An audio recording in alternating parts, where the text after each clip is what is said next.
Well,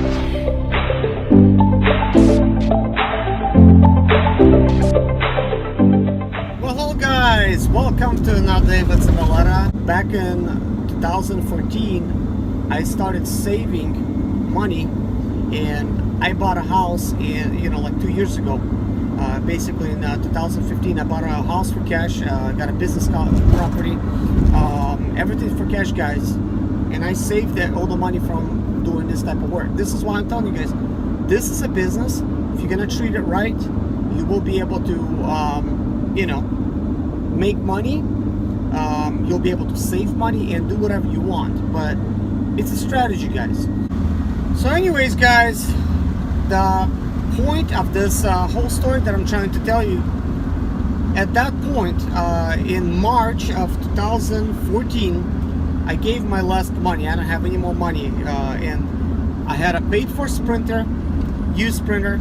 I had a new engine in there, so I knew the engine's going to be dependable. It was going to be fuel efficient. It's going to be economical. I was going to be able to save money, and I started working like I don't know, I don't know how you could, I'm just gonna say working like a beast, man. I would be gone sometimes for a month and a half, sometimes for 2 months, just working, just killing it. So that's why I was putting in between 15,000 miles or a little bit less, and I started saving my money. And my friends were all the time like, "Oh, Serge, come fishing with us. So let's go four-wheeling. Let's go do this. Let's go do that." And I'm like, "No, sorry." They're like, "You'll always be able to work, man. Just come with us," that kind of thing. So, sadly to say, I wasn't able to make any time for them because, man, I knew what I wanted to do.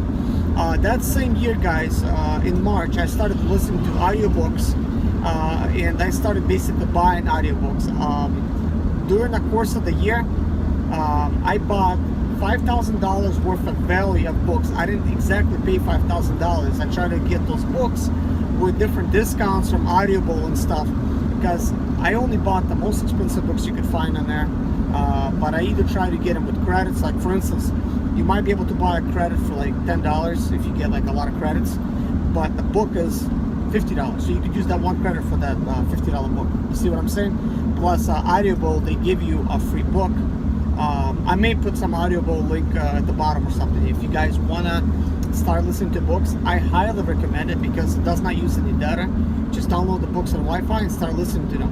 So what did I started listening to, guys? I wanted to buy a house, so I'm like, man, I need to learn real estate. I don't know real estate. I like real estate. I would like to do some kind of real estate business, buying and flipping homes. I was seeing different shows and stuff that were doing it, but I wasn't sure how they were doing it. I was certainly interested, so I bought a lot of books. My very first book I bought was Robert Kiyosaki, Rich Dad, Poor Dad. I also bought another book. It's called Think and Go Rich. Then I bought several books by Millionaire Mind, and then I started buying every other book that Robert Kiyosaki had. I bought all his books. I bought all Donald Trump's books. Then I bought some other guys I didn't know nothing about. Then I bought courses to college and stuff. I bought books on taxes, psychology. Do I need psychology? No, I bought it anyways. Marketing, entrepreneurship and stuff. So I actually took a lot of courses, it's college courses material. It's from the learning company or teaching company, something like that. But they're in Audible, and I just basically drive and I just listen to the courses or whatever. If I get tired of it, I start listening to something else. So that same year, guys, I read 100 books. I didn't physically read them. I listened. I consider that being the same thing, because can you really say, oh, I watched 100 episodes of, I don't know, whatever the show you might be watching on Netflix or whatever, all the seasons, can you really recall all of them? It's not the same as reading, but in books, it's still kind of like reading material. It is actually knowledge that's compacted and passed down from generations to generations, or from millionaires to you. The way I feel about audiobooks is you're able to listen at your own time while you're driving, and it feels like you're sitting, for instance, with Robert Kiyosaki in the same room, maybe by the fireplace, and he's devoted his personal time to you, and he's like, look, this is how I did it, this is how you should do it, that kind of thing. Do books tell you exactly how to do it? Do they give you the plan? Guys, about 80% of them don't. They don't give you no plan. But here's what they do give you. They do give you a lot of encouragement, and you're like, oh, he was doing this. 8.8 miles. Something like Robert Kiyosaki gives you a lot of Cherryville stuff. I mean, Highway. you could almost take his stuff kind of like and do some stuff with it, but I don't agree with all his stuff, like, because the way to get rich with him or wealthy or into real estate is through debt. Okay, and there's other guys like Dave Ramsey. He's like, no, don't go into that, because he tried that like with real estate and he failed. And they're all right. Both of them are right. You can go into debt to become a real estate. You also could do it without debt, but it's a lot harder to do it without debt. And I mean, stuff. Look at me. I had to first invest money to get my own Sprinter, make payments on. Did it make sense? No. Would I do it now? Probably not. I don't have the illusion now of buying a new van. I'd rather have drive an old van. I have free time. I don't have no bill, and you know I own it. So if I stop working tomorrow, I know there's no bill coming. So I'm real happy about that. So anyways, guys, reading books did not make me smarter, but reading books opened up my eyes a little bit. It allowed me to think, and allowed me to soak in some of the knowledge or understanding that millionaires have. And I started looking at the world a lot different. And that same year, going, you know, I didn't even read, but like, I don't know, like maybe 10 or 20 books by that time. But in May, me and my wife, we found the place we wanted to buy. And by July, we bought it. We paid cash. I didn't have all the money to buy it. Again, I took a risk. I put all of my money in an escrow account because whatever they required, I put in escrow. It's a bank foreclosure property, nothing pretty, it needed a lot of work, and you know, so I put a bid in. I was waiting for them to respond. They didn't take my offer.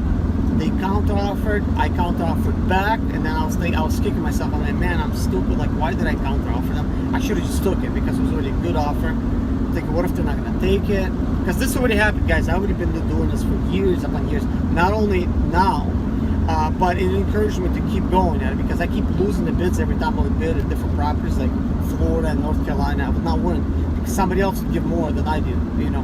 But anyways, they ended up taking they counter offered me again, and I took that because it was already less than what they offered previously, and it was exactly what I wanted to pay. So they took the offer, and then they set the closing costs like for like July, because lawyers are gonna be like on vacation or whatnot. You know, it was gonna be like for June, but instead for July. It was really weird. So guys, man, I went full-fledged at it, man. I started working my butt off, man. I was just like, man, not sleeping, man, working like crazy. And I was able to, guys, I saved up every bit of money that I had, every bit of it. I'm telling you. And I'll tell you guys, I believe in God, okay? And God actually has a lot to do with our lives and stuff. And He showed me what kind of control He was in of my life, of me buying that property, because I had exactly enough, guys. Whatever I gave him, whatever I had in my bank, whatever I had in my wallet, some spare change, guys, it was exactly to the penny. I'm not kidding you guys. And I'm like, whoa, like I didn't have to borrow anymore. Like I didn't have to borrow any money, guys. But I was thinking, wow, like with the closing costs and everything, it was that. And then, guys, here's the kicker. My business property, which wasn't a business property to begin with. Bank gave me that property for free at the closing cost. Now that's unheard of. I don't want anybody, like I stopped even saying that to other people, but I'm sharing it with you guys not because I want to act cool or anything. I'm sharing like the possibilities. It could happen to you, you know, and that's the only reason I'm sharing it. I am humble, and I'm humbled every day by it. Like I don't think I'm like cool by that, you know. But what I do think is I should be able to spread my knowledge to you guys, to help you guys out with whatever problems you're facing, whatever challenges you might have, because I already went through that stuff, and I'm still going through like some stuff. I mean, it's not that difficult anymore, but still, I'm constantly setting like new bars for myself to try to reach new goals. But that was like unheard of, man. The bank took it away from somebody else, and they gave it to me. Like, that doesn't even make any sense. And here's the thing, guys. When I was buying this property, I've seen that property next door. I wanted to buy it. I told my real estate agent, inquire about the property. Is it for sale? I want to buy it. He says, okay, I'll check for you. He says, no, it's not for sale.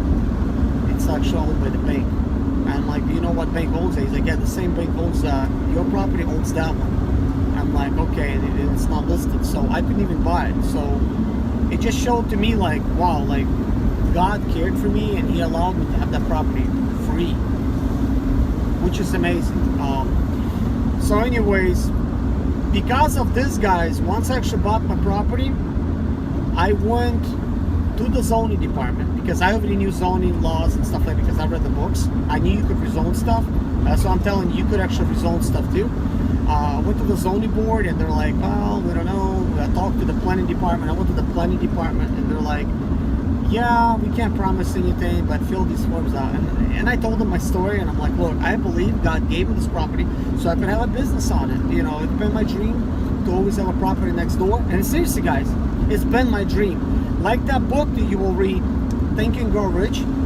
Guys, it is seriously, like that's how it works. Like you think and you will receive. Like you don't, if you think small, you're gonna receive small. You think big, you're gonna receive big. But that's what I was hoping for, is to have a property next door that's going to be a business property, like buying, selling cars, or having a shop on it, working cars, building car projects, or maybe like buying sprinter vans and putting drivers on them, like something, you know, that I could do. And so I told them I believe God actually gave me that property so I could have this type of thing. And later they smiled and everything, like, oh, we can't make any promises. Here's the application. Here's turn right on Wallaby Road. Here's what you need to pay, fill it out, bring it in. So I filled it out and I brought it in, and 3 months later, guys, that property was rezoned. I had a video up, but I took the video down, and that's it. You know, like I had a business property. And then to make the story even more interesting, this year they rezoned all the other properties that needed rezoning, and they rezoned mine to make it even better. So it was B2 commercial, now it's considered a rural business. It does not sound as good, but it's definitely better, because that other property, what it allowed me to do is the B2 commercial, it allowed me to have a car dealership, but no service department, like no shop. I couldn't have that. But with the rural business, I could have a car dealership, and I could have a service department, on Wallaby Road. and I could have a store and whatnot, you know, just like a normal dealership would have.